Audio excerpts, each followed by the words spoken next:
I didn't break any major rules and no blown accounts, but I still cost myself a payout. That's when I realized that discipline, just like our charts, has levels, and I'm not at the final one yet.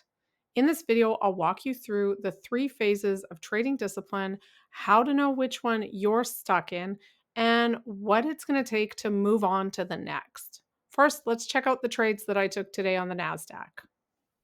Okay, so in the Discord, lots of times we share our charts showing our setups, the trades we took, the trades we missed, the trades we sort of fumbled on execution.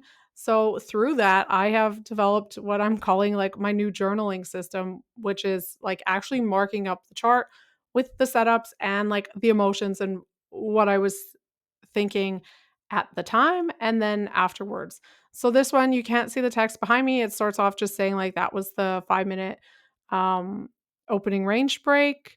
And my note was just like, I don't know where the heck the stop would go on this, but it would be too big. So I'm just going to be patient and wait for the next setup.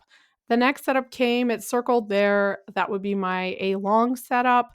And my note says, oh, here's my A long, 30-point stop, 45-point take profit. Don't love that stop. I'll wait.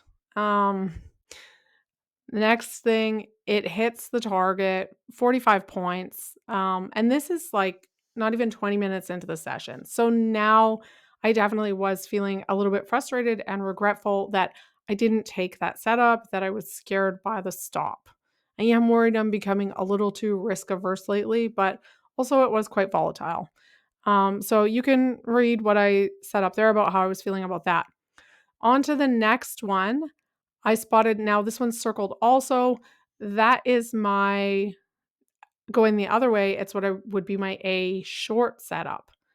Um, this is annoying that I didn't take it because it only had a 20-point stop, a 30-point target. It hit the target in like 60 seconds.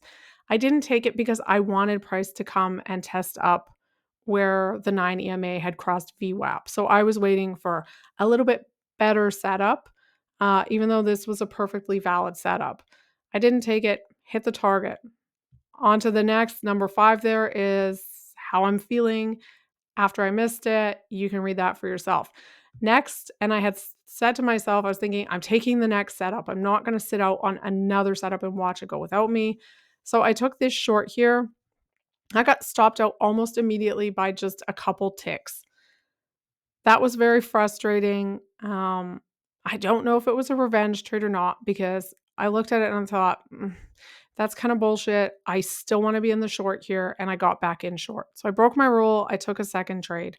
I held that one. It got 43 points. So I closed the day up, close to $80. So I'm okay with the day. This is my new journaling. I don't know. You can let me know what you think of it. We start off by focusing so much on avoiding blowups, the revenge trading, tilt, over trading. But once that's under control, we assume we're fine or we're going to be fine. But that's where these subtle, kind of more long term problems start to show up. In my case, last week, it was hesitating and not taking an A plus setup. In the past, that behavior would have, led me into some kind of revenge trade and likely tilt and possibly a blown account. Last week, it resulted in just a no trade day and me feeling frustrated with myself that I didn't trust my setup and I didn't act on it and take it. Because, like I said, it was A plus. It's the one that I want to be taking. If anything, I want to be taking it and sizing up for it. So it was very frustrating. Bailing too soon on my winners has also been coming up lately, which is really frustrating because that's one that I had gotten really good with. Like I felt like I had beat that, but it's started creeping back in. Um, I think that when we stop with the blowups and we stop kind of destroying ourselves, then the next challenge becomes finding and stopping these leaks. All right, so phase one in our discipline journeys is going to be to stop those obvious killers, the things that, you know, blow your accounts, have you doing multiple resets in a single day.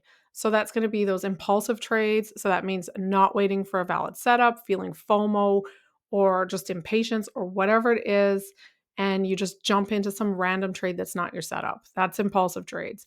Another one is revenge trading. That's I'm not sure today if I felt like my trade was I still felt like it was valid and I wanted to be in the short. Revenge trades is looks a lot like what I did, where it's like you're stopped out and then you just impulsively jump right back in with no real reason to be jumping back in. Other than that, you don't want to accept the loss. And then, of course, tilt. This is the main thing that we need to stop. So, phase one, I think, should be like top priority stopping tilt.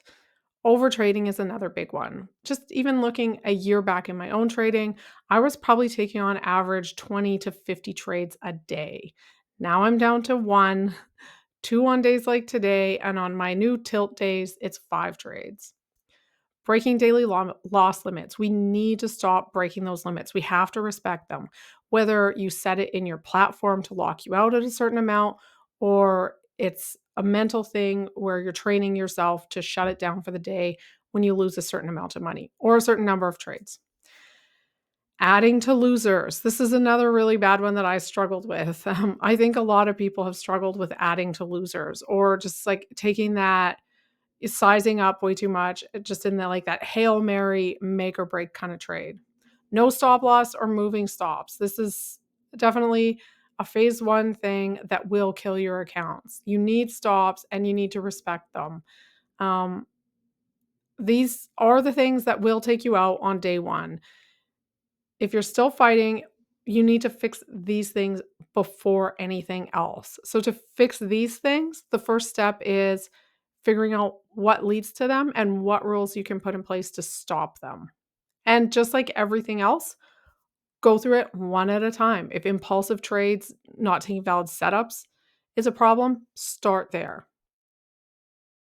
Phase two is going to be learning to control the red days, taking a valid setup and accepting a small planned loss. So, obviously, your sizing is going to be huge in this as well. If your position size is too big to begin with, then there's kind of no way that you can have these small controlled red days where you're able to accept a loss. So, look at your position size as well. Sitting out on days where your setup just doesn't form. It took me forever, over 3 years, to accept that some days are just no trade days for me, that I'm not going to get a setup or a good setup every single day. So realizing that and then acting on it, just having those days where you are sitting out when your setup doesn't show up, or when you're emotionally just not in a place to be trading, because that happens too. Avoiding boredom trades. Sometimes we sit there and we are watching the chart for hours, waiting for something to set up. And that's when I think the longer you're watching, the more it can kind of wear on you and get you to that place where you're just bored and you're like, I want to do something here. I just want to be in the market. So in this phase, we need to cut those out. This is where that stops. Um, I think that this is where we can start to prove consistency, not by how much we're making, but by how little we're losing. Now we get into our final phase, phase three, which is the silent profit killers. I feel like this is where I am. I don't think that I'm not beyond the other two, but I think you kind of like slowly master those things. Like I've slowly mastered not taking impulsive non-setup trades, and I've mastered not having those horrible tilt days and the stuff kind of in that category. Of course, those things can still creep in, but overall, those things aren't my main problems. And recently, I feel like I've turned a corner in being able to accept those small loss days. Someone put in the comments on the video that I talked about taking small losses and getting good at taking the small losses and closing it up. They said something like, sure, I guess if that's your idea of discipline. I didn't answer, but like, yes, that is my idea of discipline. And I think that it should be everyone's idea of discipline who wants to stay in this long term to be able to accept a small loss and not have it ruin your week or your month, or in some cases, your entire trading year. So, yes, I do think that my idea of discipline definitely is being able to have no trade days, small losses, not going on till, all that stuff. Okay, so now we're at the final stage, and it's finding these little leaks, these old issues that are cropping up. So, like I mentioned, for me, it's been bailing on my winners early, which is super frustrating because, like, I thought I was beyond this, I thought I had this, and now it's just creeping back in. It's not blowing accounts, but it's costing me money and it's annoying. Skipping valid setups. That's another one. I did it again today. It's like it's very frustrating because, like, as I showed you on my chart, I had 2 good valid setups before the one that I took. The first one, I could justify not taking it because the stop was too big. The second one, I have no justification for at all because it was a 20-point stop, a 30-point target, and it hit the target in like 60 seconds. So it would have been a great trade to take. Um, these minor hesitations or stumbling back into these old habits, they might not seem really bad at the time. Like I could walk away from those days being like, well, I had a no trade day on the one. And then the other ones where I bailed early, it's like, well, I still had a green day and I still followed my most important rules. So it's okay. But at the end of the week, last week on Friday, I did a review and I went over what that actually cost me financially, bailing on those winners and not taking that A plus setup. And so my total profits on the week, and remember, I'm trading 2 micros, 1 trade a day. So, you can laugh at my profits if you like, but it was $220 on the funded account. If I hadn't made those little mistakes, these little leaks that I'm, trying to stop here, it would have been a $436 week. Still not huge, but I am trying to scale up with more accounts. So if you take that, or even not even more accounts, if you just think about the impact that makes over the course of a month and then over the course of a year, it's huge. I cut my profits in half last week with these silly little mistakes that are kind of cropping back up.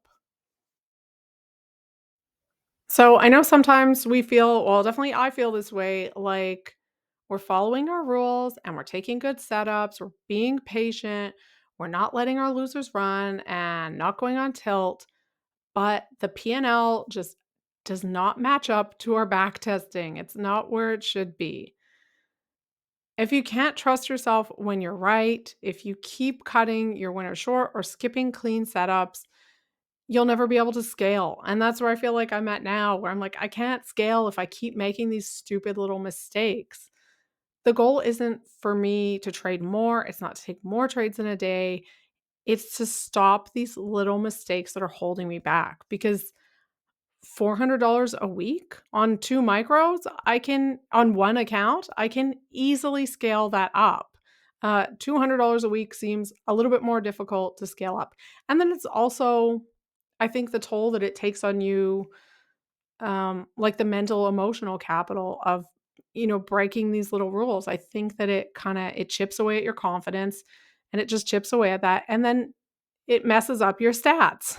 I don't want to obsess on my stats, but I want them to reflect my back testing. I want them to reflect what my trading plan is actually supposed to be.